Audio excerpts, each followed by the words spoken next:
ఎడారిలో సెలయేరు. జూలై 15వ తేదీ కొరకు వ్రాయబడిన ఈ భాగాన్ని మీకు చదివి వినిపిస్తున్నది సహోదరుడు పాల్ సుందరం.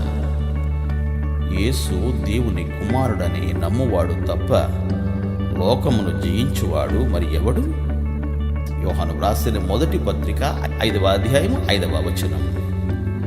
నీలాకాశం నవ్వుతున్నప్పుడు, మలయ మారుతాలు వీస్తున్నప్పుడు, పరిమళ సుమాలు పూస్తున్నప్పుడు తేలికే దేవుణ్ణి ప్రేమించడం. పూలు పూసిన లోయ గుండా సూర్యుడు వెలిగించిన కొండల మీద పాటలు పాడుతూ పరుగులెత్తే వేళ తేలికే ఆయన చిత్తాన్ని అనుసరించడం.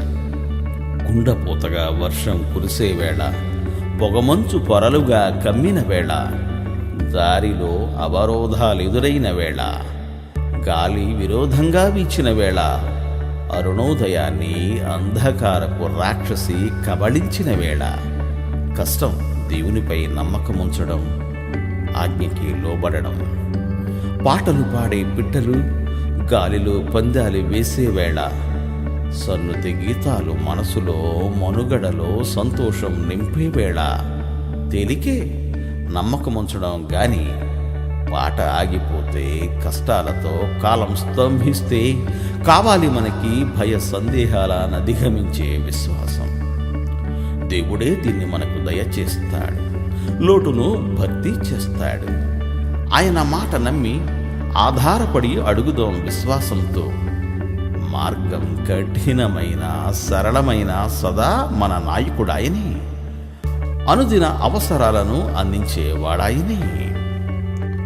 దేవుడు మన చెయ్యి విడిచిపెట్టేస్తాడేమో అనిపించే పరిస్థితుల్లో కూడా నమ్మకం ఉంచడం, మన ఆక్రందనల్ని ఎవరూ వినడం లేదేమో అనిపించినా మన అరుపులకి కనీసం ప్రతిధ్వని కూడా వినిపించనంత శూన్యం ఆవరించిన విజ్ఞాపనలు చేయడం. ఈ లోకం ఓ యంత్రంలాగా దాని పని అది చేసుకుంటూ పోతూ కలకాలం ఎవరితో నిమిత్తం లేకుండా కొనసాగుతూ ఉన్నప్పుడు కూడా దేవుడు నిద్రపోవడం లేదు. ఎప్పటిలాగే మనల్ని ప్రేమిస్తూ ఉన్నాడు అన్న నిశ్చయితని కలిగి ఉండడం. ఇది కావాలి అని కోరుకోకుండా మనకి ఏది దక్కితే అది దేవుడు మనకిచ్చిందని అనుకోవడం. ఓపికతో ఎదురు చూడడం. విశ్వాసం ఎండిపోతుందేమోనన్న భయం తప్ప ఇక చావుకైనా భయపడకపోవడం. ఇదే లోకాన్ని జయించే విశ్వాసం అంటే.